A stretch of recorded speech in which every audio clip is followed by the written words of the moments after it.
Good afternoon, everybody, and welcome to the ICA and today's panel discussion, which was conceived by Daniel McClean and myself and organised by the ICA in collaboration with DACS. And the title, as you know, is The Artist, the Artwork, the Guardian and the Legacy. Thanks first of all to Gregor Muir, Director of the ICA, Rosalie Duval, who is Curator of Talks and Events, and the team here at the ICA, as well as Liz Flanagan, Joanne Milmo, Rachel Collins, Rima Selhi and Mark Wall from DACS for making today possible. My name is Gilane Tawadros and I'm Chief Executive of DACS, established by artists for artists 30 years ago. We're a trusted broker for 80,000 artists worldwide, and we campaign for artists' rights. Since it was established 30 years ago in 1984, DACS has distributed over £67 million to 20,000 artists. And this year we launched the DACS Foundation, a new charitable arm which will support artists throughout their careers, with initiatives such as the Artists Fund, which is going to give out small grants between £1,000 and £3,000, and Art 360, which is an archive and legacy management programme, which is aimed at safeguarding the cultural heritage represented by the archives and legacies of hundreds of artists and estates here in the UK.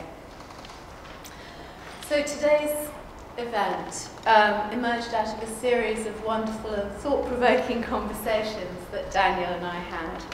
And before we introduce our first speakers of a really dazzling and brilliant panel, I thought I'd begin by briefly reflecting on what the word legacy means.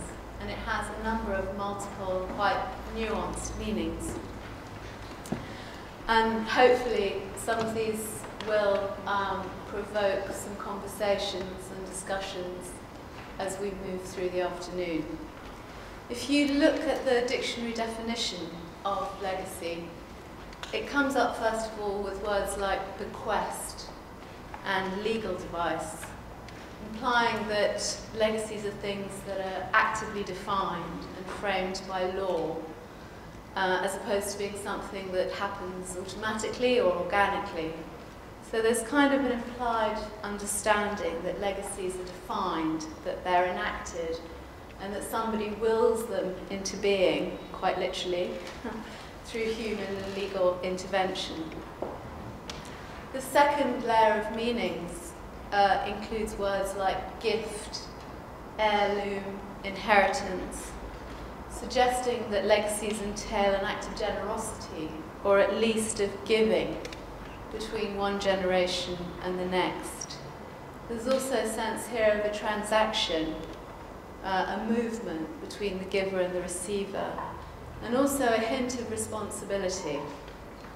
An heirloom kind of evokes something that's precious and valuable, that needs to be safeguarded, looked after, maybe even preserved, intact. Finally, the definition of legacy includes things like patrimony, throwback, tradition, which are a bit more equivocal. So tradition certainly has some very positive meanings, suggesting something that connects different generations through time, somehow authentic, continuous. But it can also have some more negative connotations, especially when you put it together with throwback, suggesting something which is perhaps regressive, out of touch with the present, and even invented. So I think all of these things probably interweave into our understanding of legacy and how legacies actually are enacted, and perhaps we can come back to those. Hi, sorry, I'm Daniel McClean. Thank you very much, Gilane. That was very legal. I'm actually I'm an art lawyer and I specialise in art and cultural property law, and I work with lots of different protagonists in the art world. including galleries and collectors, museums, foundations, and most recently artists and artist estates. It's very nice looking around the room, seeing how many young people there are in the room. I was expecting that most people today would be sort of over 60. So obviously there's an interest across generations in this subject. I think on a practical level, I became interested in this in the last few years, working directly with artists, thinking about specifically somebody like Gustav Metzger, who advised, in thinking about planning during an artist's lifetime about how their work might be conserved, disseminated after they died. And I think it poses a lot of legal, ethical, conceptual challenges. And the purpose for me today is to look at, hopefully, for the discussion to look at different models and ways of addressing legacy and also guardianship. It's interesting that as a starting point, if we think about legacy as going back to a legal idea of the wishes of the person who dies, of what they would have wanted after their death, most artists don't seem to think about this during their lifetime. There are exceptions, but I think one interesting comment John Tangling made was the majority of artists involve themselves with death as a means of striving against it. Some artists have created foundations, like Franz West during his lifetime, quite controversially recently, we might discuss this. Lots of artists die, even in testate, and certainly without having formulated ideas about what should happen to their work after they die, who should run the estate, how should the museums look after, should museums look after the work, should the gallery look after the work? These are all questions about which relate to the guardianship of legacy too. So I think sort of in terms of the conceptual framework of today, we wanted to look at what is the legacy, and legacy can mean many different things, from preservation of materials, the body of work. It may mean, in some cases, the artist's studio, if you think of the Brancusi studio in Paris, but it can also mean something much more expansive. I think from that point of view, it would be interesting to talk about the Henry Moore Foundation as a realisation of Henry Moore's ideas, and the Andy Warhol Foundation, because we have a much sort of broader idea of legacy, of benefiting the artistic community and leading to the development of art. So I hope that provides some sort of framework for today's discussion.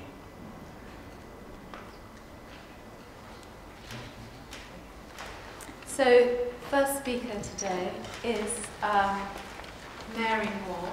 I'm delighted to welcome you here today, Mary. Mary was born... No, I won't. Sounds like a job application. Okay, I've had my instructions. So, Mary, yes. I'll let you speak. Oh, hello. I'm Mary Moore, and my father was the sculptor Henry Moore. And I'd like to accompany my account of the formation of the Henry Moore Foundation with a brief visual sprint through 30 years of history. I hope it'll illustrate the transition from the individual into the institution. The Henry Moore Foundation was established in 1977 by Henry Moore, by my mother Irina Moore, and myself. In the 70s, 80s and 90s, as the Thatcher government reduced its support for the arts, it was essential here in the UK in filling that financial gap. It was the first big artist-founded charity in the UK, and it is still the biggest artist-founded charity this side of the US. It now has 3 areas of commitment: its presence at Penny Green, where Moore lived and worked, the Henry Moore Institute in Leeds, and its grants programme. For example, since 1986, it has given away £22 million in grants. This is Hoglands, the house where I lived and where my father worked and lived from 1941 until his death in '86. And to the right of Hoglands, you'll see a stables, which my father converted into a studio, the first one of many in an estate which over 30 years eventually grew to contain 7 working studios and 72 acres of land. In 1972, before the establishment of the Henry Moore Foundation, the Henry Moore Trust had been set up at Hoglands in conjunction with the Tate Gallery. And the Tate Gallery would have administered that after my father's death. It was possibly much along the lines of the Barbara Hepworth studio in St Ives. The Henry Moore Trust's objectives at that time were to prevent the estate being broken up and sold to pay death duties, and its aims were to advance education in the fine arts in general, and sculpture in particular, and the establishment of an open-air exhibition of works of art for the benefit of the general public. Put directly, even at this time, what my father wanted to do was leave what he had created, both the body of work and the place that he had created intact. However, by 75-76, it was clear to us that we could actually establish a foundation of our own. At this point, my father was paying 83% tax on his earned income. And we wanted to do, he did at one point pay 98% tax on his earned income, so that was good.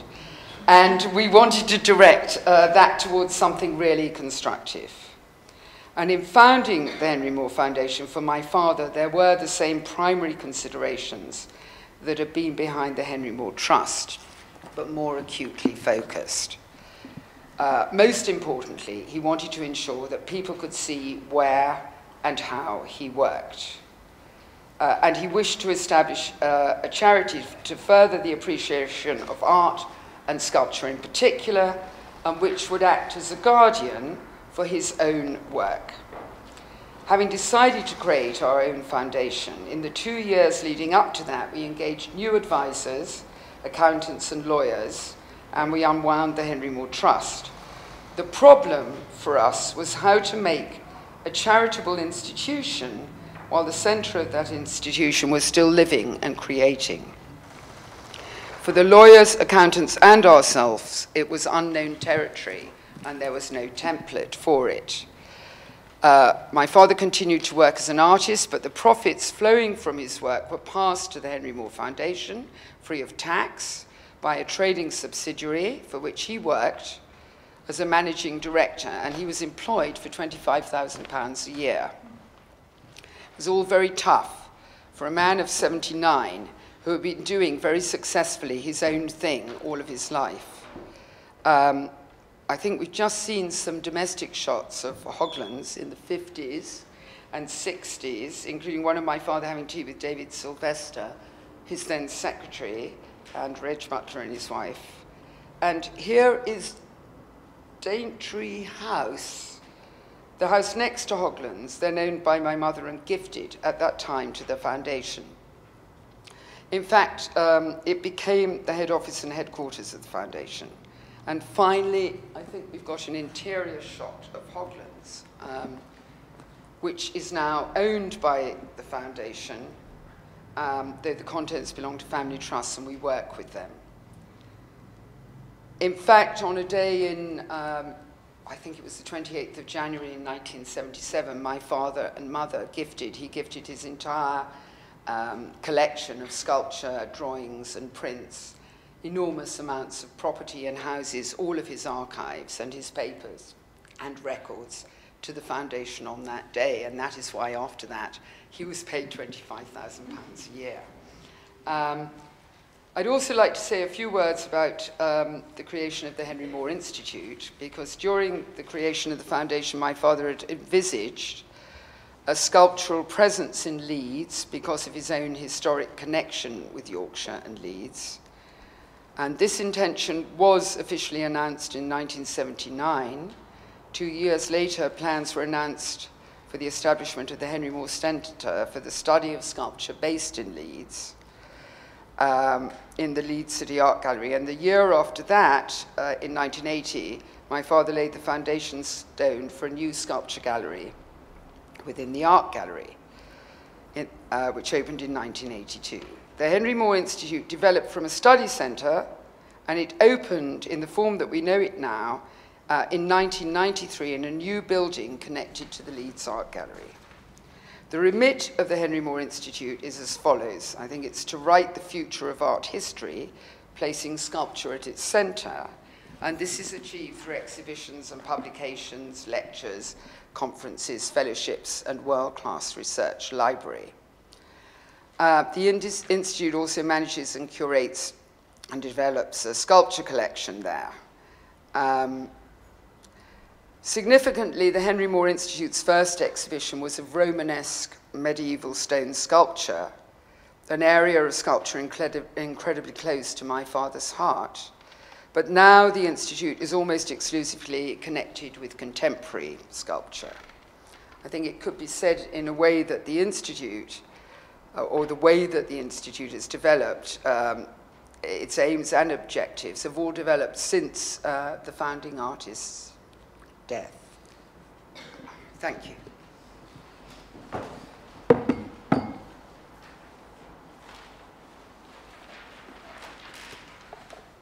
Next to speak is Guy Brett. Thank you, Mary, for that. It was wonderful. Amazing images. We didn't stop quite long enough on the one of David Sylvester. I didn't quite catch that one. I remember very well.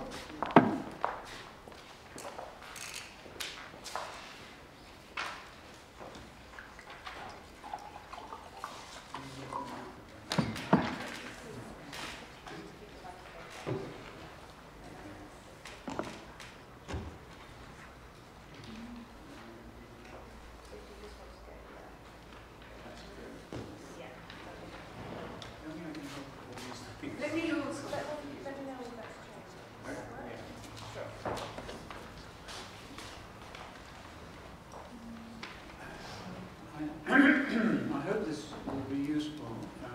What I'm going to say is based on a contribution I made to a conference that took place in Tate Modern and on a sort of rolling debates on questions that some of which we're approaching here, like the legacy, question of replicas of works being made, and so on and so forth.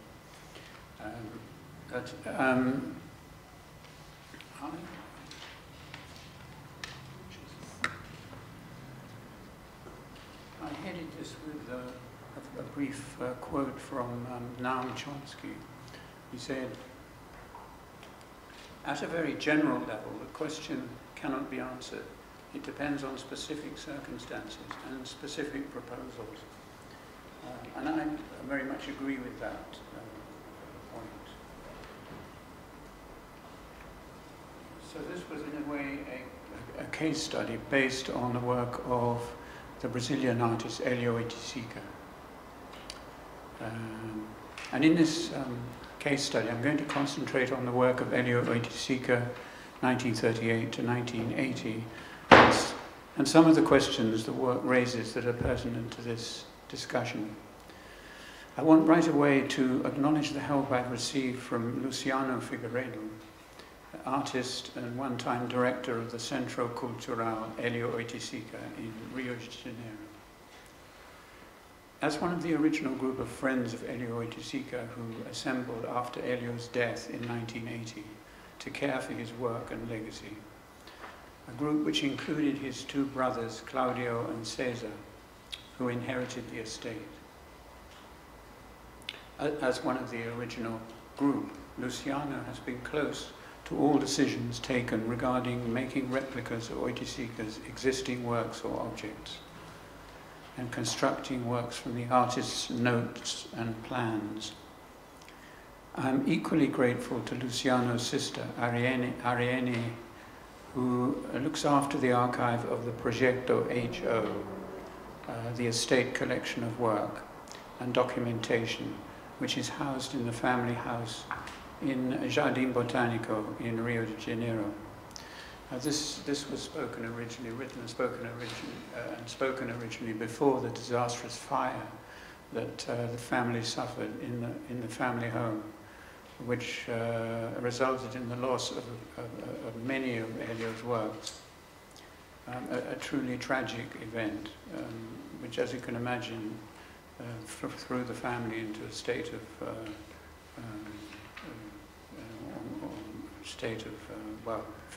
panic.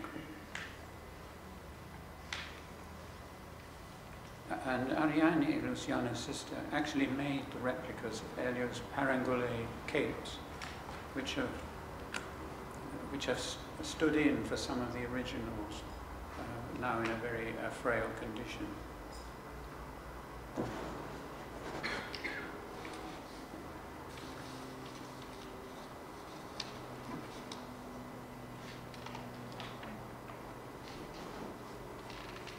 So that in exhibitions of Elio's work, it would be possible for the public to wear the parangolés and explore them. And I'll be drawing on emails Luciano and Aliene have sent me. The question of replication, reproduction, and recreation becomes particularly poignant in relation to Oiticica, because he himself was very concerned with the life and afterlife of his works. Not only the existence they might have posthumously, but how they would continue to live, retain their vitality and efficacy after his lifetime.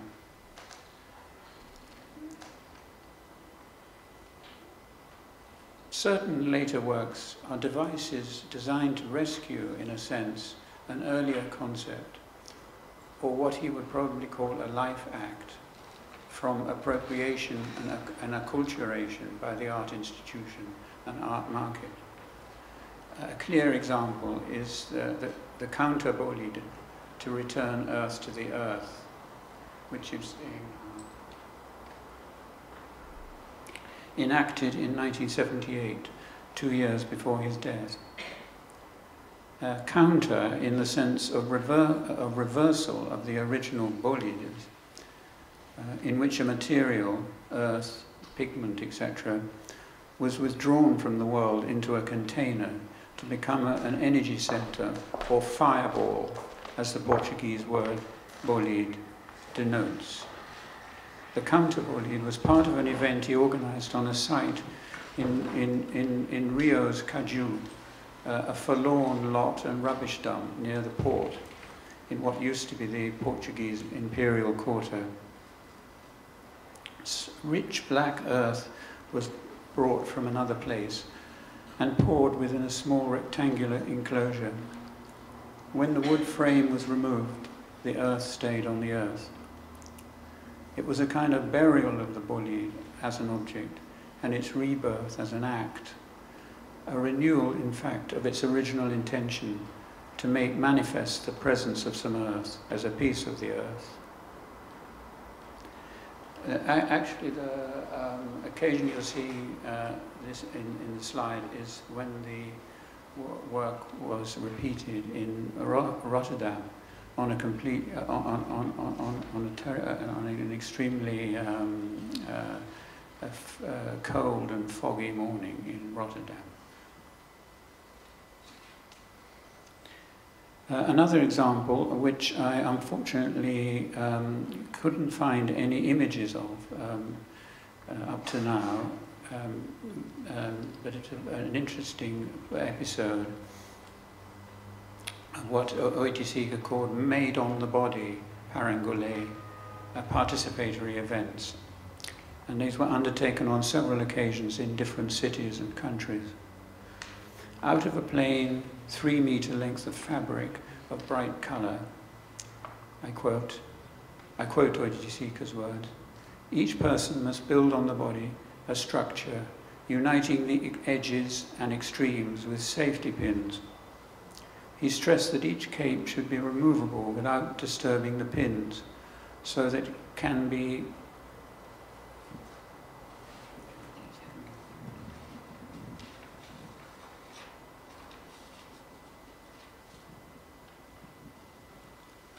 handed on to someone else who will wear it and activate it in a different way. He emphasized the desirability of participation by a heterogeneous public. Recently, a set of capes surviving from the Made on the Body event in Recife in 1979. Capes improvised by participants on their own bodies and those of others were shown like a cheat fashion items on specially designed hangers in a commercial gallery in Sao Paulo, and presumably offered for sale as Oiticica's work. I can imagine his total freak out at such a development. Oiticica was radical in his adherence to a principle of renewal. The counter-belief, he said, could be repeated. Can we have a change of... no. Yeah.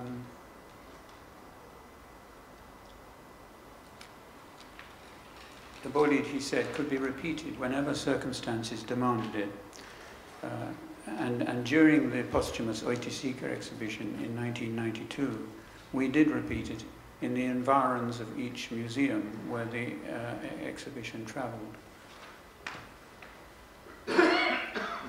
On the other hand, the whole elaborate scenario of the Whitechapel experiment at the Whitechapel Art Gallery in 1969 was not, in his opinion, to be repeated. It was the biggest show of his work in his lifetime.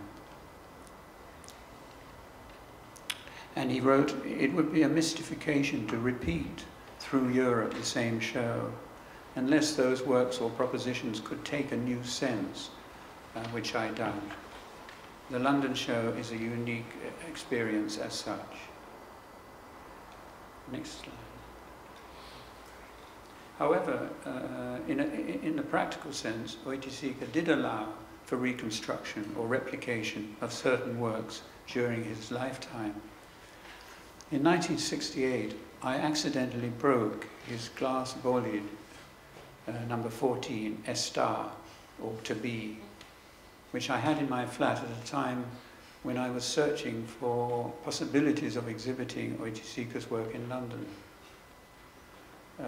Estar consisted of a loose mass of small seashells in a glass container.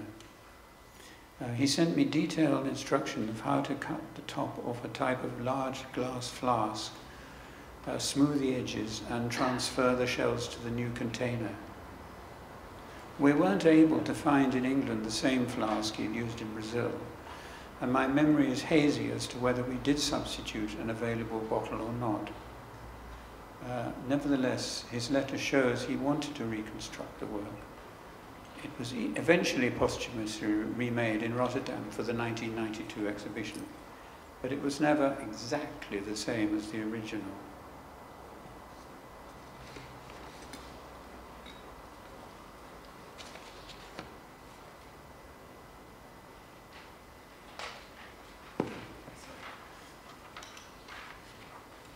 The huge growth of interest in Elio Oiticica after his death and demands to exhibit his work naturally faced the projector, that is the family who inherited the estate.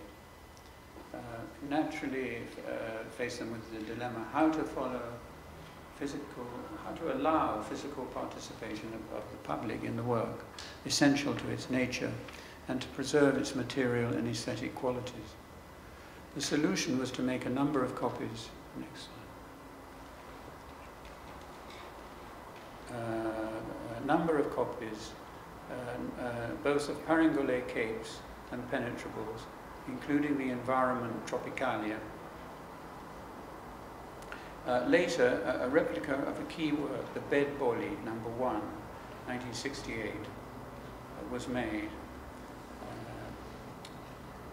Luciano Figueiredo writes, the first replicas to be made were in 1985, when we, myself, Ligia Pape, Mauricio Cern, Thomas Valentin, and other members of the advisory board for the Progetto Ager were asked to lend works by Elio for an exhibition organized by the Brazilian art critic Frederico Moraes, called Opinião 65.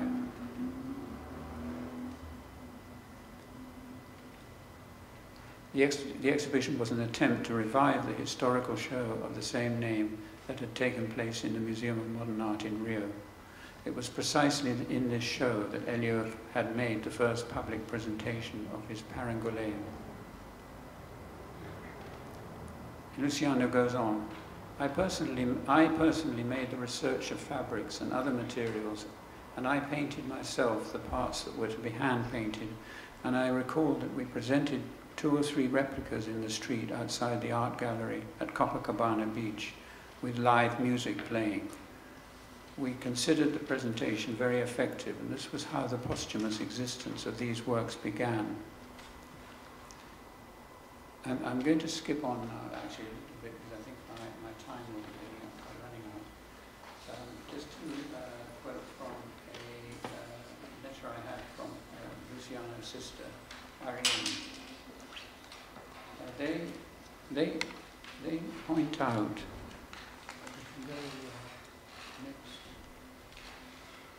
yeah, we can keep that one. They point out that some parangolic capes were extremely difficult or impossible to replicate, and others were simpler. Ariane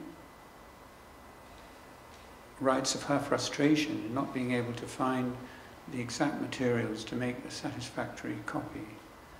I quote from her, Wojciechowska used a great variety of fabrics, plastics, canvases, sponges, straw, charcoal, nylon mesh, and bags which are no longer available. Looking for the right material involves much research and long walks, not always rewarding. At times I could find the right material, but with a different colour, or the right colour, but the material is not the same. So a question always challenged me. Should I be more faithful to the colour or to the texture? As in the case of the works of Wojciechowska, both values are extremely important. As she goes on, I suppose this conflict will always exist, and maybe there will never be an answer to it. But without the copies, how could we show today and in the future a work that is sensorial by its very nature and that demands the participation of the spectator? This is a point at which I could end, because I think I'm very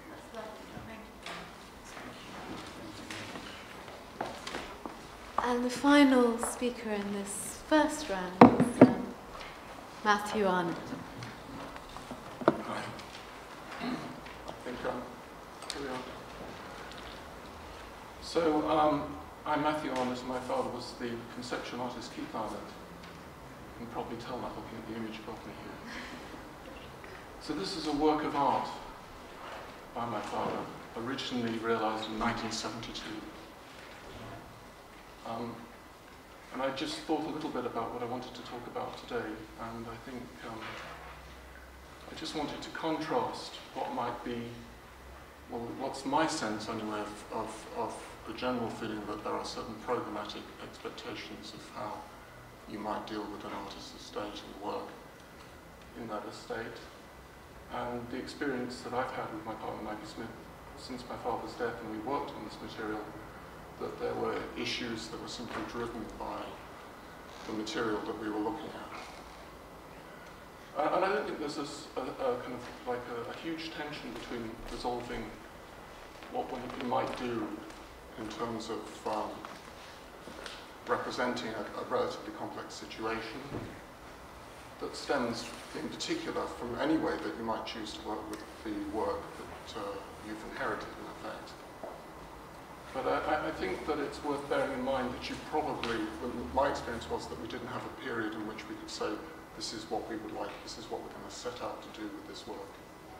And this is how we should represent this work, and this is a plan. So I think in some ways, my experience was rather different from Mary's. And one of the things that we quickly found, looking through the materials that we had, was that we had materials that came from a variety of different sources, including exhibition materials that were possibly reconstructions of original materials, or materials that particularity was something that one had to work hard to understand. And over the years that I've worked, 4 or 5 years that I've worked with this, one of the interesting tensions for me is whether one's likely to understand the material that one's working with on the basis that one looks hard at specific individual items, particular works, and as it were, reconstructs the history of the work in toto on the basis of one's understanding of individual items, or whether you don't understand the individual items unless you understand the work. On balance, I'm beginning to feel that in the end, what one doesn't understand is one doesn't understand any of the individual items that construct the composite, which is the work, particularly for an artist like Keith, who was a conceptual artist after all.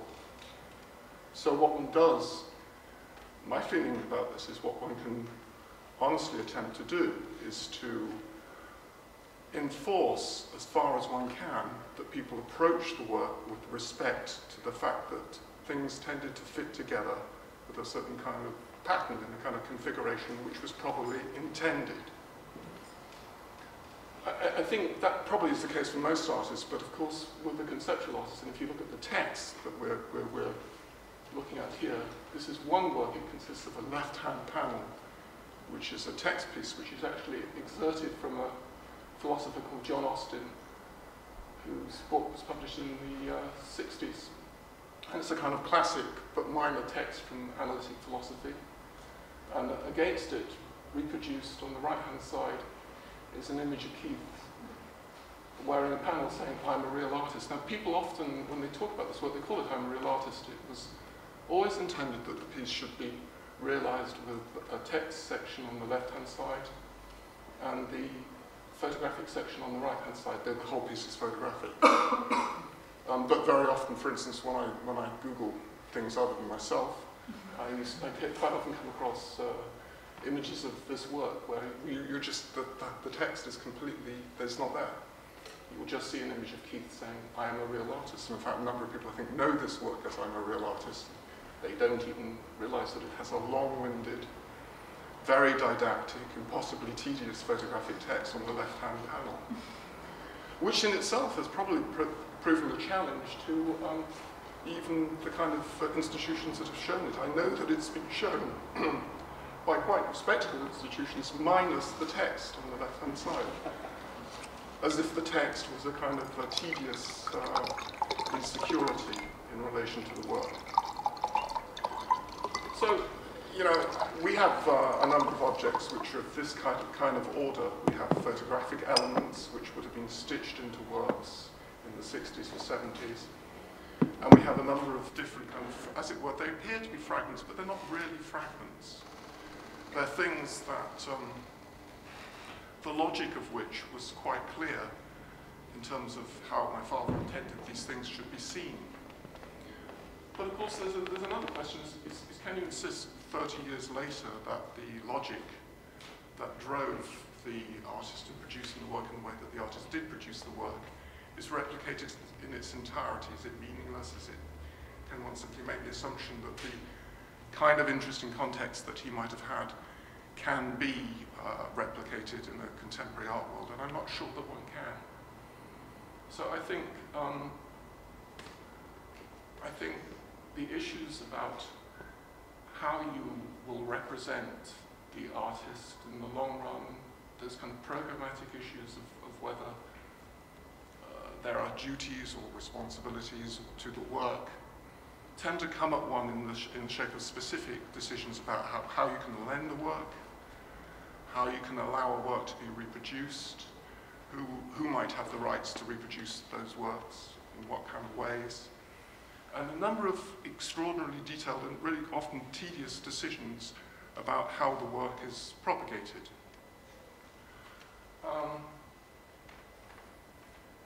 I think, finally, I think probably there's probably a connection here between what Guy was talking about, interestingly, but in Keith's case, possibly less anticipated. I think Keith, as an artist, had no interest in being dead. And as we would anticipate, wouldn't have wanted any kind of discussion about that at all. I think he had an array of issues to do with how his work was thought about and studied, which were primarily intellectual.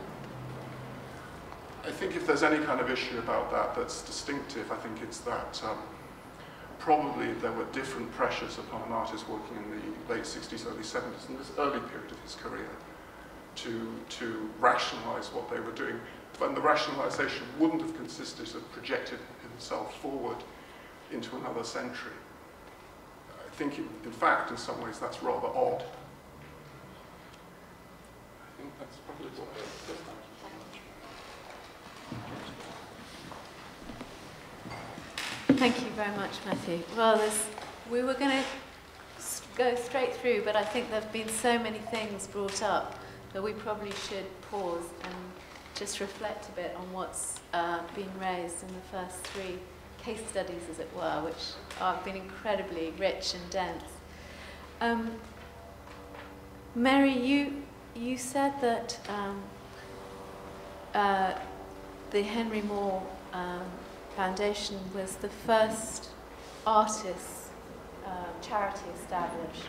So it seems like your father was thinking about, after his death, was actually quite prescient and thoughtful about what might happen after. What is it that you think triggered that self-consciousness or posthumous thinking in him, unlike his contemporaries? I've met a lot of sculptors, and I think sculptors, possibly even more than painters, well, maybe painters too, are very, when they get to 60, 70, they very aware that their physical powers are kind of waning, and they're often very driven by testosterone or a kind of domination kind of thing. And so they're thinking a lot about death and a lot about the fact that they're not going to be there. I was very aware that my father was thinking about this kind of thing when he was 60, and I've met, at the moment they start talking about Giotto, and Sarah talks about Giotto, you know that they're thinking about posterity and how they kind of rate in the pantheon of art. So I was very much aware that he was thinking about these things. And as I say, I think the Henry Moore Trust, which was going to keep the land and grounds and studios or look after them, the Tate was going to look after them. It was clear before the 70s he'd been having those kind of discussions with people at the Tate. Alan Bullock, I think, who was chairman at the Tate then, and other friends.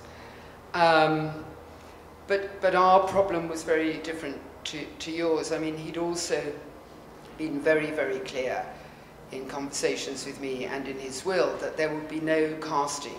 He was very clear about his edition numbers, he was very clear, he recorded everything he did. He left in his will that nothing would be cast or made after his death. In fact, if there was casting in studios, it would stop. In foundries, it would stop on the moment of his death. But actually, I know that, and this was written in his will, the foundation actually continued to cast those things, and they kind of rewrote the will a bit to accommodate that. But you asked, how was I aware of this? I think I think artists do start thinking about this. Other artists like Botero and people have. I've spoken at Tony Caro. Many artists think about what's going to happen to all their work. Your father might have been entirely different. Just to follow up on that, you touched on there, and also when you were speaking earlier about how the Henry Moore Institute, after your father's death, established its aims and objectives. So how do you relate to that divergence then between the intention, the will, that you understood very clearly and unequivocally, and then how others come along afterwards and interpret it? Okay, the will in our case was sort of adjuncted to the articles of the foundation and the intentions of the foundation. And when you've got a foundation, you end up with a body of trustees and a director and a chairman and a group of people making decisions. And I can see that over the 35 years or over the 37 years, those kind of decisions and intentions changed with time and became involved in other areas. And I also think, I think they reflected your father's intentions.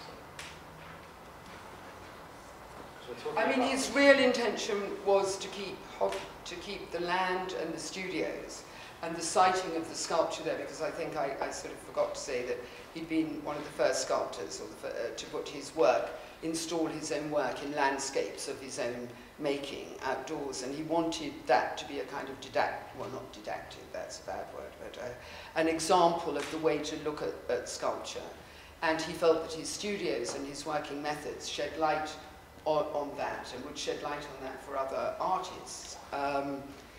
But that's an area, if you're a group of trustees or a chairman or a board, or that you can't expand your own ideas and your own intentions. So I sort of feel that possibly the only place that they could grow to express an intention towards the future was in the Henry Moore, you know, with the presence in Leeds, perhaps. Guy, I really liked your talk, and you raised this interesting issue about what happens in terms of reconstruction. How do you respect the work when the artist is no longer there? And what sort of criteria, how do you distinguish, for example, between a cape that's shown in a gallery in a way that obviously, in your view, offends the artist, what the artist would have liked? And how do you make an authentic replica? What is an authentic replica? Well, that's a kind of almost philosophical question, isn't it? In contrast to Henry Moore, Elio Oiticica died young. He was 31. And I can't remember sort of catching any preoccupation with dying and what would happen to the work if he died. Although I think he did on one occasion speak to Ligia Pape, another Brazilian artist, sort of half-jokingly saying, well, whoever dies first will have to look after the work of the other one. As what happened, because he died and Ligia Pape was among the people who got together as friends of Elio Oiticica to decide, including his two brothers, one of whom is an architect and the other is a brain surgeon living in North America. So that's, I mean, he didn't, you know, he died, he had a brain thing, and he just returned to Brazil with the idea he would lead a very healthy life, because he lived in New York for a long time, and he was experimenting with cocaine. He made works around the theme of the substance of cocaine and so on. So, yeah. Matthew, can I just I had a historian on the radio yesterday saying, as historians, we're dangerous people because we create these idealized pasts that people then attach themselves to and become, you know, very committed to. And I wonder if art historians, as kind of guardians of artists' works, whoever we are, whether we, in a sense, make that mistake, if it is a mistake, of trying to construct a more ideal presentation, a more ideal reconstruction of the work than it had actually been in reality. Guardians from what? Sorry? What would you be guarding from? Well, that's really my question, because you raised the question about, you know, that can you insist that things are presented as they were, but in order to insist even on presenting things as they were, you have to have a conception of in your mind of what that was. Okay, I think that my point was very slightly more limited than that. I think that I was just reminding myself that the limits on my father's work, I think, probably are in the work. And I don't want to be tedious or conservative about this, but I think probably all sorts of people put all sorts of constructions for all sorts of reasons upon a body of work conceived as a body of work. My issue here is how you conceive of a group of items which you might have inherited as a body of work in the first place. So I think that the interpretive issue comes up at the very beginning, with how you're presenting and keeping and looking at the materials that you have.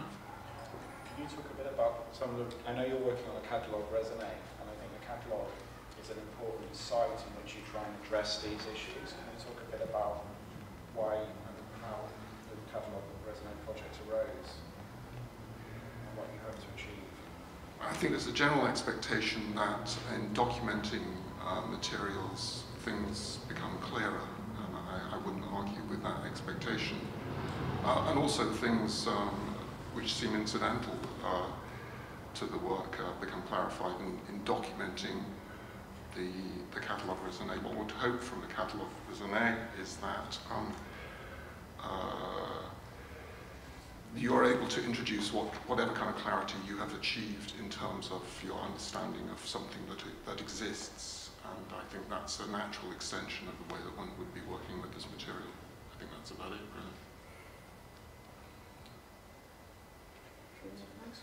really. Okay. Thank you very much, Mary, Guy, and Matthew. And we're just going to have a little change around, musical chairs, and then introduce the next three speakers.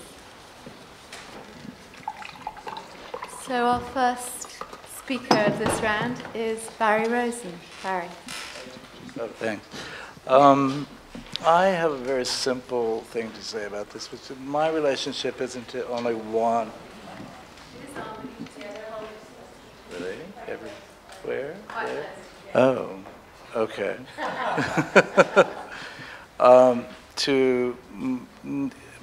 The other speakers have been about one artist, and I work with a bunch of them. And I think that the real issue in terms of legacy isn't all these details and legal issues. I think that artists make their work to communicate, and they want their work in the world. And I think it's true not just for these famous people, but for all artists, really. And I think that the larger issue for dealing with legacy probably falls more heavily on people who aren't famous, because they want to be and their family know that. So really the issue for me is commitment, and not so much strategy. And I think you have to believe in the artists that you're connected with, and move ahead in hopes that interest in that work can grow further, understanding about it can be developed, and scholarship is so important, and I think people forget about that. So that's my, now it's too loud, thing. But I brought some films of artists working so that we would remember the people who make art, and not just these objects that are made and fall into what's become a giant market, because most of the artists most artists don't fall into that range anyway, and they make work because it's important for them to make. So run my pictures. Thank you. Now, Achim Borchardt-Hume. Hello. So for those of you who don't know what I do, I'm a curator, and at present at Tawadros. If we go to the next one, sorry. That's not, yeah. When Gilane first asked me whether I would take part in this, I have to confess I was a little bit hesitant. And it's quite interesting where the hesitancy came from, because it has something to do with talking about third parties which aren't in the room, and that is quite odd.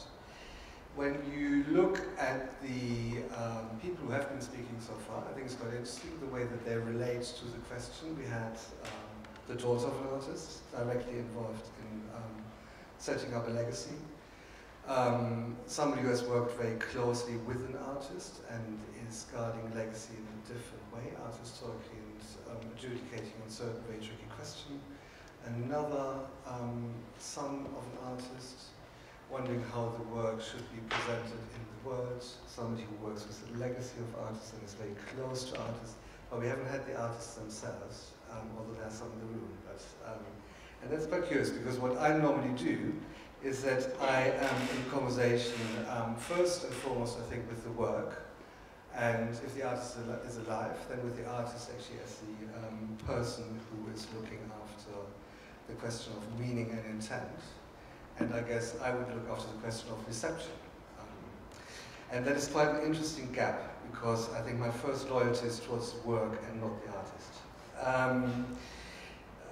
So when I came to sort of thinking about how to tackle that, I thought very simple case study of two artists who have very different foundations, estates, legacy mechanisms, but whom we forced into a marriage, so to speak. So there was a curatorial conceit, and that was Joseph Albers and Laszlo Moholy-Nagy, where I curated an exhibition at Tate Modern about, not quite 10 years ago, but not far off. First, very simple thing, you can see the entrance to the exhibition didn't have a picture, which was rather unusual, and that has to do with how do you represent two artists in that way. And Matthew is absolutely right that a lot of what we discuss very philosophically in the end comes down to an endless chain of tedious little decisions, actually, of image rights, copyrights, representations, permissions, and so on and so forth. If you go to the next one, that's the cover of the catalogue. That also became the poster. At the top you can see a painting by Moholy, and on the bottom a painting by Albers. So the idea obviously was to set up a conversation between those two artists. Very quickly to remind ourselves, and this comes with the loyalty to the work. So there comes the next picture is a man himself, is Joseph Albers, who was a German artist who eventually emigrated to the United States, a founding figure in Black Mountain College, and then taught at Yale University, very influential on American art, and in making the link between Bauhaus and post-war American art. A few pictures that come after, if you just rattle through those. Again, just to remind you what you're actually dealing with, and in terms of legacies and the endless tedious decisions, every time you reproduce these words, you deal with them, you are running into legacy issues, and who looks after this, which is what Gilane is very closely involved with. If we go up to the, almost to the square, to the yellow one, perfect. So you've seen a few of the works, and then if we go to the next one, you can actually see an image of the foundation. This is a very curious one, because actually the foundation looks after the work of two artists, of Joseph and of his wife, Annie. It's in Connecticut, outside New Haven. It has nothing to do biographically with either of the Alberses. They didn't live there, didn't make work there. None of that. They lived in a much more modest house in New Haven. And although Joseph is a much more known artist, it's actually Annie's money, essentially, her inheritance, the fact that she came from a very well-to-do family in Berlin, and after the fall of the wall was compensated for the properties that they lost, which made this possible. So there's a foundation. It's run by somebody, Nick Fox-Weber, who was very closely involved with them, who knows the work very well, who is extremely active. And principally what the foundation does, as you can see in the next one, it has a mission statement. Sorry, that's, yeah. It looks after the work of those two artists, it catalogs it, it preserves it, so there's a huge archival function, which if you work with the work of a historic artist is particularly important. I think it's also a huge issue for living artists, how to take care of all of this, how to catalog their own work, how to make sure it's actually in a fit state for art historical evaluation at some point in the future. And this is something which they take care of in great detail, on top of which they have artist residencies and other projects abroad, but principally they are dedicated to the promotion of the work of these two artists without any direct emotional ties. So when I work as a curator with Nick, I work with somebody who is extremely knowledgeable of the work, who clearly has a lot of views, who makes a lot of exhibitions himself. That's not entirely without his issues when somebody else comes along. But it's not his story. It's not his personal story. The next one is quite different. So when we, in terms of, sorry, this is also a question of the very simple, tedious business of finances and how those things set up. So they are by now relatively well endowed, which puts them into the position that, for instance, in terms of interacting with a museum like Tate, they can waive image rights, which makes it possible to promote the work in different ways, to reproduce it in a book, and in the end they can afford to give us work. So we were very, very keen to have works by Joseph Albers, and as a legacy of the exhibition they were in a position to donate works to us. Very different setup if you go to the next one, and this was quite curious because they were in the same show, so all the time I dealt with those two legacies, quests in parallel. This is Laszlo Molinari, originally Hungarian, also went to the Bauhaus, also had to flee Germany, briefly stopped in London, then went to Chicago. Again, quick reminder of the work, why they were together.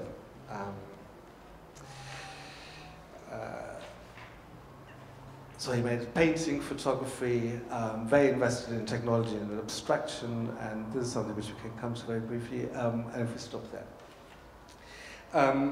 No forethought given to what will happen after his death, so he died.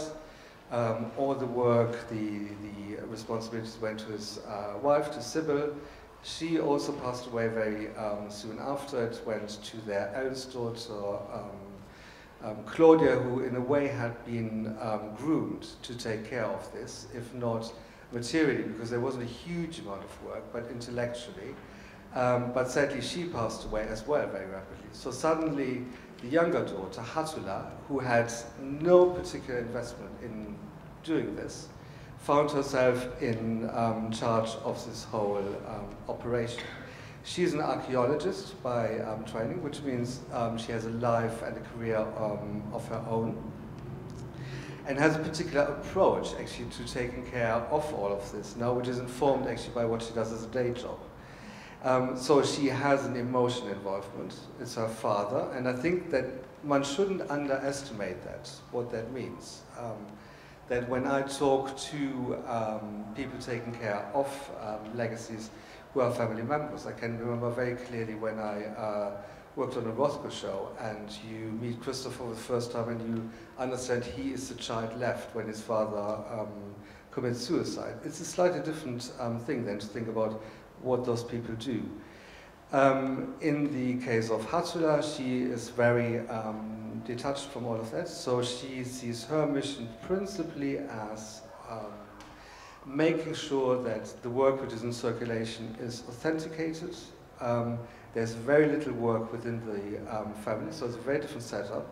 There's no image. I can't show you what the foundation looks like, because essentially I would have had to show you a picture of a kitchen and a living room.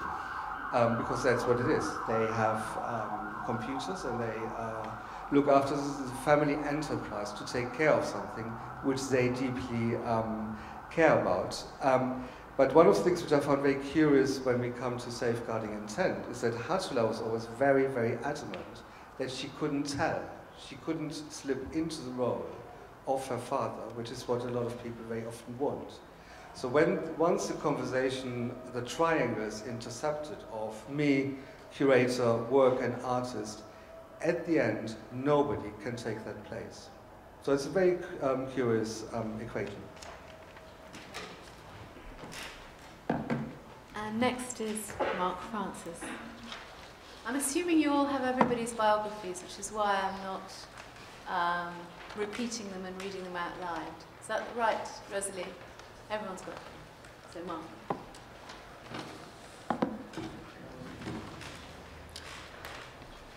I'm going to talk principally about Andy Warhol. As I was many years ago the first director of the Andy Warhol Museum that was set up in Pittsburgh after his death. But that was some time ago, and I feel that I'm here on this panel in part because of that experience and in part because of my current work at Gagosian Gallery. So I worked both in the public sector, sorry, I don't know if you can, it's loud enough, but and also in the private, the commercial sector. So I'm going to deal in a way with perhaps a different corner of the art world or the art economy. I actually think that it all joins up in a certain way. All of these talks today are a part of the same contemporary art economy, even if it appears that there's an enormous interest in the market at the moment, and that is a big factor in the likely future, I think, of what artists have to think about in terms of their legacy. At the Gagosian Gallery, we work on behalf of and represent a number of artists, estates, and foundations, and I'm just going to list some of them in order to give a sense of the range of experience that we have. We have worked for a very long time with the Andy Warhol Foundation. We work with large parts of the Picasso family. We work with the de Kooning Foundation, the Robert Rauschenberg Foundation. I meant to outline somehow how these foundations exist now. Andy Warhol, of course, had no wife or children. Picasso had many. De Kooning had one daughter who also recently passed away. I think no other children. Robert Rauschenberg had no children or wife. Cy Twombly, we work with the foundation. He was married and had one child. The Roy Lichtenstein Foundation, his widow is still around and very much involved with and in charge of the foundation. Franz West was married and there were 2 children. Helen Frankenthaler, no children. Alberto Giacometti, I think no children. Different foundations set up in Switzerland and in Paris. We work with the one in Paris. Richard Avedon was married and had children. They're involved with that foundation. David Smith, his 2 daughters run his foundation. We work with a lot of living artists also, but I'm very conscious that they face some of these same issues. Just to give a couple of examples, Ed Ruscha is in his late 70s. We publish his catalogue raisonné of paintings, now up to the 4th or 5th volume, starting the drawings catalogue raisonné. Richard Serra, also in his late 70s, there's an exhibition of his work on currently in London. We work with the younger generation, such as Richard Prince, Jeff Koons, and Mike Kelly for many years. And I mention these only because it's not just about age, I think. I don't think, although those who knew him well might have anticipated this, but I don't think anybody really expected Mike Kelly to commit suicide before he turned 60. He had, in a way, ironically, set up a foundation in his own lifetime, which is functioning exactly as he intended.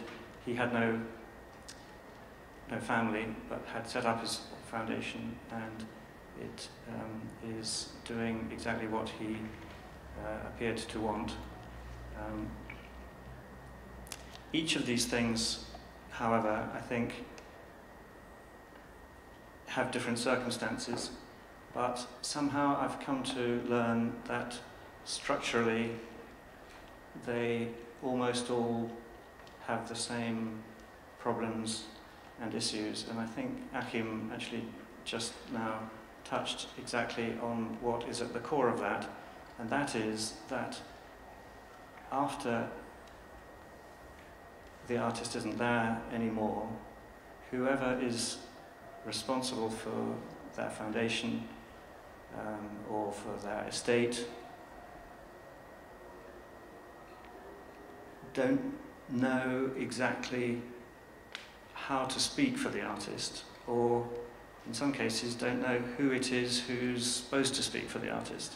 And somehow I've realized that's a kind of structural problem, and it takes different forms in each case. I mean, we've had extraordinary situations which might or should have been anticipated. Walter de Maria, for instance, we worked with for 20 years at the gallery, died a year or so ago in his late 70s, had worked extensively with one of the most distinguished art lawyers in New York City, but died intestate, had not made a will, and even more amazingly, his mother, aged 100, was still alive. And so his whole estate passed to his 100-year-old mother. Luckily, compos mentis, everything worked out. She's passed it on, there will be a foundation and so on, but somehow some of these things you can't make it up. Anyway, that's just to give a bit of the wider landscape, perhaps. I thought I would talk principally just about the Andy Warhol Foundation and the Andy Warhol Museum in particular, which I knew something about. Warhol died in 1987, left his entire estate to a foundation with a fairly specific mission to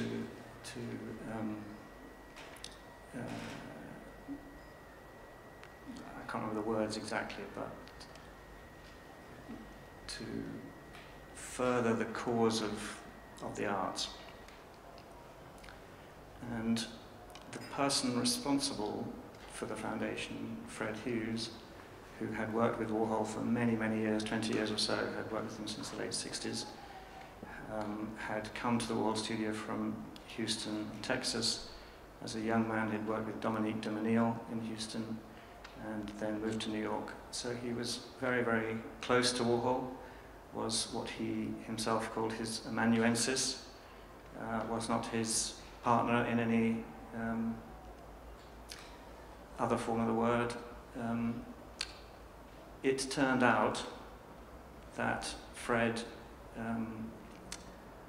who, no secret, had a rackety kind of way of life, was actually at that point in the early stages unknown to him or anybody else of what developed into multiple sclerosis, and was able to keep going for a few years, even until after the Warhol Museum opened in the mid-90s. But he made what turned out to be a catastrophic mistake quite early on, which caused enormous toil and trouble for the Warhol Foundation. And I thought I would just show you the title of this book, which kind of sums it up. Sorry, I haven't got any other images, but this book's called Death and Disaster, and it was published 20 years or so ago in the mid-90s. It's called The Rise of the Warhol Empire and the Race for Andy's Millions. So it's a kind of potboiler, but it does go in some detail. I recommend it. There's a kind of a lot of good gossip in it. But in brief, the disastrous mistake that Fred made was very, very early on to hire a lawyer to help him with the foundation called Ed Hayes. Now, if you've read Tom Wolfe's Bonfire of the Vanities, the lawyer figure in that novel is based on Ed Hayes, and it's pretty close to reality. Ed made a deal with the Warhol Foundation that he should be paid a percentage of the value of the estate. And it sounds relatively innocuous and straightforward, put like that, but if, as it turned out, the value of the estate was disputed and ranged, according to who you wanted to believe, between $200 million and $800 million, you can see that it would cause some problems. And it did, and I won't go into all of those issues.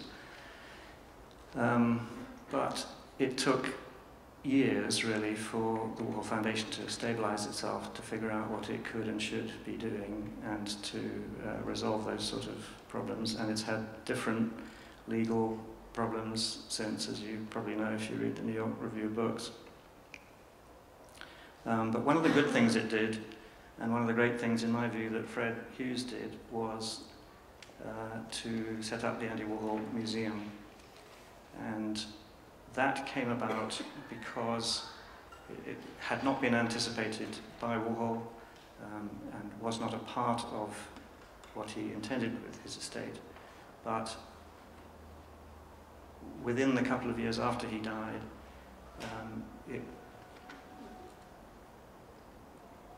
was really a kind of marriage between the Dia Center for the Arts, the Dia Art Foundation, which owned great early Warhols, actually the Death and Disaster series from the early 60s, to which this book's title refers, and also great later works, although at that time not widely considered to be so great, like The Shadows and The Skulls and so on. They were owned by Dia, and Dia's mission is to place those works of art that they own in permanent museum-like settings. They had too long? Okay. So I won't go into too much detail about this, but what happened was Dia came together with Fred Hughes and the Warhol Foundation, which had many hundreds of Warhol's works of art left in the studio. At first they tried to set up a museum as a part of the Museum of Modern Art in New York, or the Whitney, or the Guggenheim. None of them wanted to do that. So they got on the plane and went to Pittsburgh, where Warhol had grown up, and approached the Carnegie Museum in the belief that anything called Carnegie would be still wealthy, and basically gave them an offer they couldn't refuse, that they would give works of art by Warhol if the Carnegie Museum would find the building, buy it, and set up a museum and operate it. That's as far as I should go. Thank you, Moore.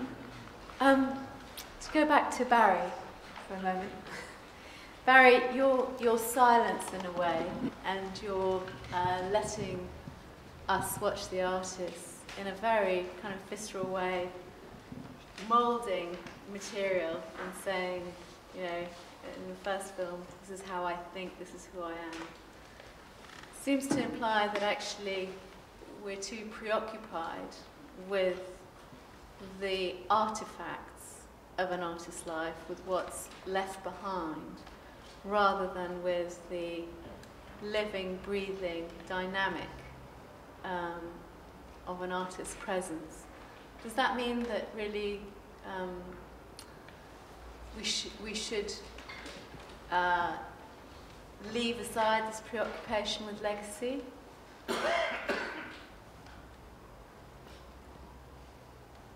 No, I don't think so. I think that it's just how you look at the responsibility to the work and the artist maybe takes an adjustment, and it's not only legalistic, it's not only the money, it's growing the scholarship really and making it possible for that work that the person made to go out into the world. So no, I don't think you can ignore legacy at all. But maybe I define it differently than you do. Well, I think something that came up in the three presentations in the second half was this question of who should speak for the artist. And Achim, there was a slightly disingenuous, if I may say, position that you took, if I may speak from my previous curatorial and occupation, as though really the curator is a neutral or objective intermediary, when in fact the curator actually has quite a huge impact in terms of shaping the narrative around an artist's work, for better and for worse, perhaps. I don't recall saying that. I have to say very clearly. No, I don't. I mean, I think what I said is that I think what I do is to be in conversation with the work, and that's in a way you could say a conversation which then gets shared out in lots of different ways. Like, you know, when you make an exhibition, you try to give this a particular form. And in that conversation with the work, I'm also in conversation with the artist. But of course, it is like a sort of, you know, there are many people talking. And I think the question about who's talking on behalf of whom also depends on what you're talking about, because it shifts, I think, all the time. I think one of the really tricky things is that de Gaulle once said, "Only idiots never change their mind." And when you work with artists, they change their mind. And that's what is really where the tricky part comes, that possibility to change your mind at some point in relation to something becomes narrow. And I should say, on the other hand, of course, that the people taking care of work and of legacies mostly do an incredibly valuable work, and mostly, I think, in all the cases that I've dealt with, do it phenomenally well. And there's a huge amount which you take for granted within that. You know, to the idea that you would have a catalogue raisonné, they don't appear out of nothing, out of nowhere. The fact that you might think there would be images of things, that you should have access to archives, that you should know what somebody has done in 1975 in that particular moment in time. All of that is a huge amount of day-to-day work of engaging with it. And yet again, it becomes tricky if it becomes at some point a straitjacket to define the meaning of something. There's that tension, isn't there, between flexibility and interpretation and then following the intentions of the artist. I think when Clement Greenberg was appointed as a trustee of the David Smith estate, and he decided that there were 6 or 7 sculptures with white paint on, and he got the paint removed from the sculptures because he considered that's not what David Smith would have wanted. But who has the right to speak in that capacity? I mean, it's extremely difficult. There's, for instance, there was a very curious thing. One of the slides of the Moholy works is the sculpture called a light prop, which Moholy took with him to the States. It's probably one of the most important works art historically of that moment in time. When it came to the States, to Harvard, there was an over-eager conservator who dunked the whole thing into silver paint to make it really nice and shiny, which isn't what it was to begin with. And Sybil, the wife, was horrified, and there's some sort of, conversation about, is it now still Moholy when, somebody's completely... Then we built a replica with the authorization of Hatzula. That set all kinds of hairs running. I mean, it's complicated. Mark, I'd like to ask you a bit about the sort of professional structures that are in place, particularly the foundations for managing legacy. And it's interesting that you spoke about Mike Kelly and the sort of paradox of Mike Kelly of being dying but leaving this very important foundation. But it seems to me it's a foundation that's very well constituted. It has an art historian who's involved in the heart of it. And I think we haven't really touched on ideas of good governance yet, but I think there are also good governance concerns and issues which are interesting and important to address in this context. Yeah, I think that at this point, it's quite soon after Mike's death, that there was already in train a big retrospective exhibition of his work that travelled widely. So there was a lot of art historical work already being done. And one could imagine that in the early stages as being kind of an exemplary situation. It's relatively small in terms of the scale of these things, in American terms at least. It's not hugely wealthy, and I think that that's a big plus generally, because a lot of the problems that can emerge are to do with greed more than anything else. And there's huge numbers at stake. It goes haywire. So far so good with the Mike Kelly Foundation. But I think if you look in the wider picture and also over a longer time period, one of the issues that, let's say, they would have to face is what happens after the first generation of people who are involved with it also age. If you look at it over a 10 or 20 year period, it's again one of these kind of structural problems. At the moment, Mike's foundation has his great friend and neighbour Jim Shaw, also an artist, very much involved. That's a great thing, but what happens when Jim passes away? And so on. That's just a sort of example. And I think that as, you know, it's a much bigger issue, but who would have known in 1965, when everybody thought Andy Warhol's work was ephemeral, trivial, you know, wouldn't last, that whole generation of artists, I think, had enormously long and very productive careers, even if you think of just the pop artists, Warhol, Lichtenstein, Klaus Oldenburg, Rauschenberg, etc. They're huge. And there's really, to be honest, enormous amounts of money at stake. I think that's something we should also address in the discussion of the lifetime of the foundation, with this assumption that they should last forever, legacy should last forever. I think legacy has a finite point, you know.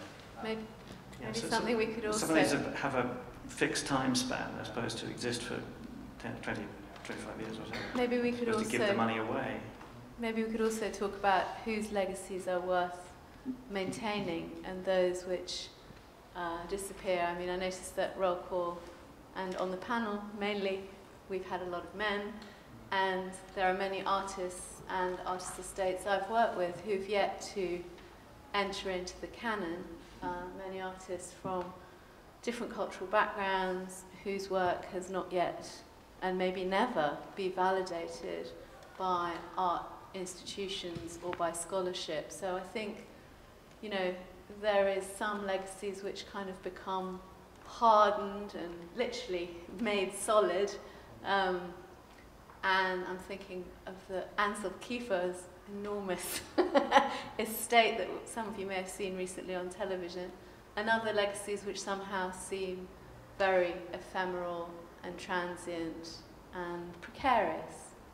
But perhaps in the last few minutes we should open up this conversation and include and ask Mary and Matthew and Guy to come back up and join us here. Yeah. So any questions? I know there are artists, as we said, here in the room, and people who look after and care for artists' estates and legacies. You know, we've covered Mark, please. Yeah.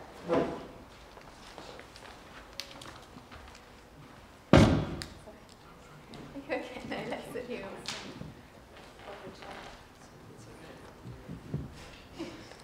Any questions?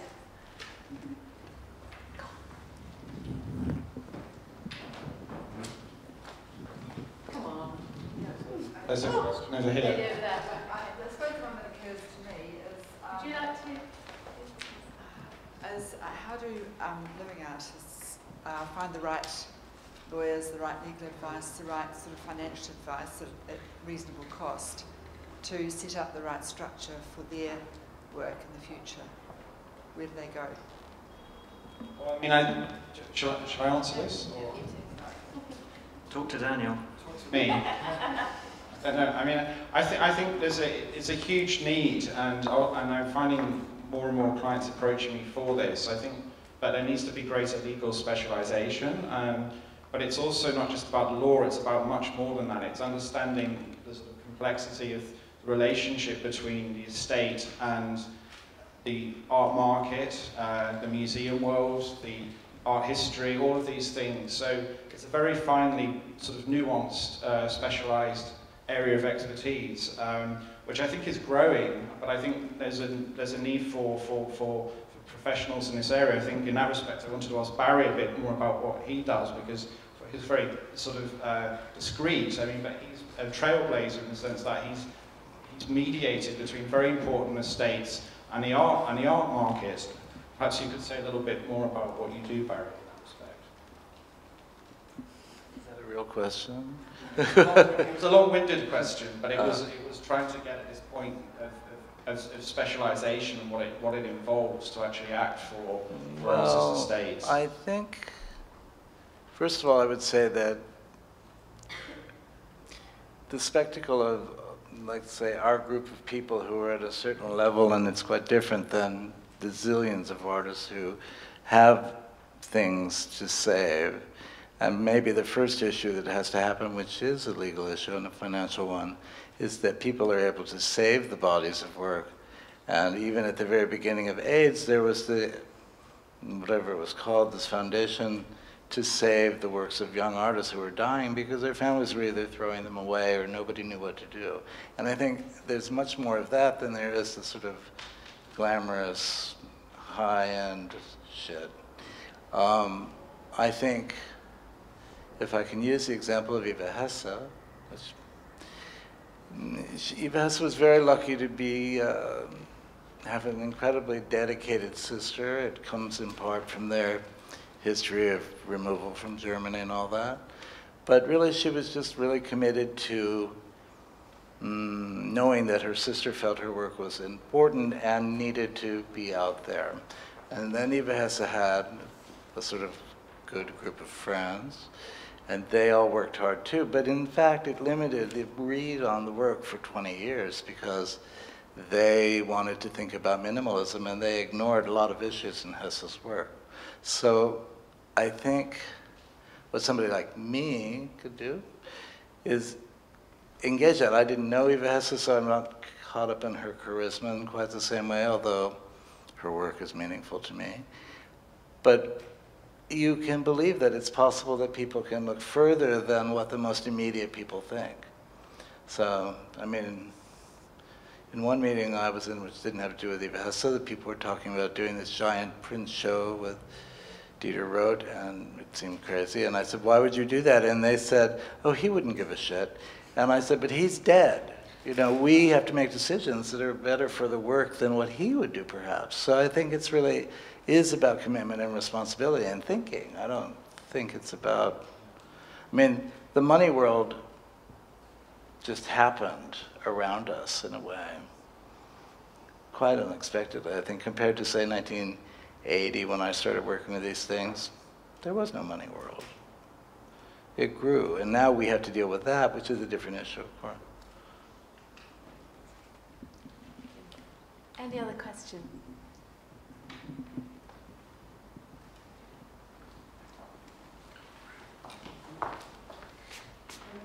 This lady actually touched on an important subject, because I think there are hundreds and thousands of artists out there who are not famous, but they just did their work. Now, in my case, I'm a photographer. I worked for like 35 years in classical music world. So some of my images are in the library. There are composers and pianists, etc., who are probably dead. So there is money, not a lot these days, but some money is coming in. So my question is, what is the beginning, the early steps? Where do I start to actually, where do I go to ask the very basic questions? What do I actually do? Where do I go? I mean, Is there something? Are there lawyers? Is there offices? Is there an organization? Does it cost a fortune? But where do we... It depends what you want to do. Well, I mean, the option is just throw all the negatives out, because what do? I have no children, I have no husband, nothing, so maybe I have a cousin or a friend, and once I'm dead, so as you say, I don't care.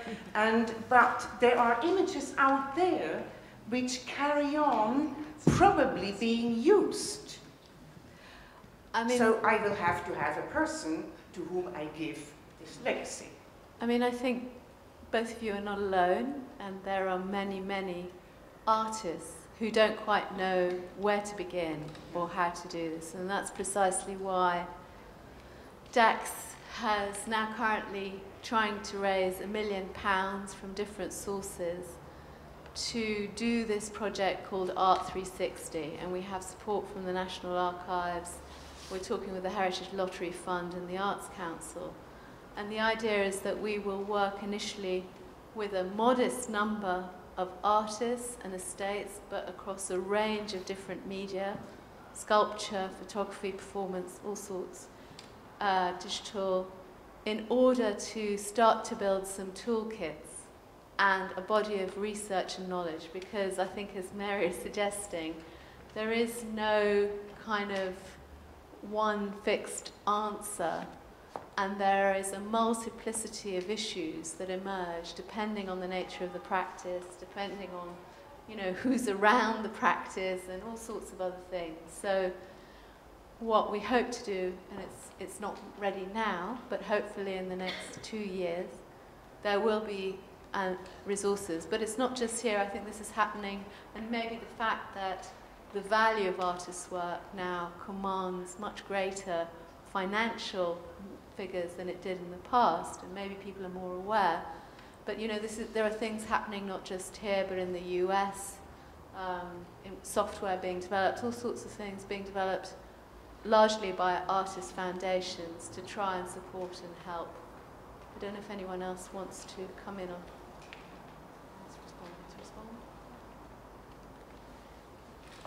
Any other questions?